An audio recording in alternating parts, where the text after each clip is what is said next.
बिस्मिल्लाहिर्रहमानिर्रहीम। अस्सलामुअलैकुम नाज़रीन, ताज 92 न्यूज़ के साथ मैं हूं नाइला भट्टी। नजर डालते हैं आज की खबरों पर।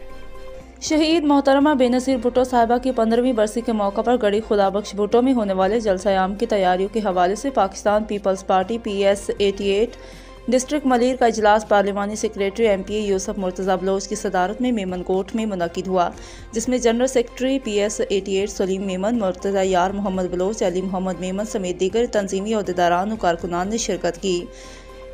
इजलास के मौका पर यूसुफ मुर्तज़ा बलोच का कहना था कि शहीद मोहतरमा बेनज़ीर भुट्टो साहिबा की 15वीं बरसी के मौका पर मलीर हज़ारों की तादाद में कारकुनान शिरकत करके शोहदा को खिराज अकीदत पेश करेंगे। शहीद मोहतरमा बेनज़ीर भुट्टो साहिबा ने अपनी जान का नजराना पेश करके मुल्क में जमहूरियत को बहाल करवाया। मुल्क की बका और सलामती के लिए किसी भी किस्म की कुर्बानी देने से गुरेज नहीं करेंगे। अपने नौजवान कायद बिलावल भुट्टो जरदारी की क़यादत में मुल्क को बहरानों से निकालने के लिए मैदान अमल में सरगर्म रहेंगे। हम अवामी खिदमत की सियासत करने वाले भुट्टो आज़म के सिपाही हैं। जल्द मुल्क में एक बार फिर तरक्की और खुशहाली का दौर आएगा।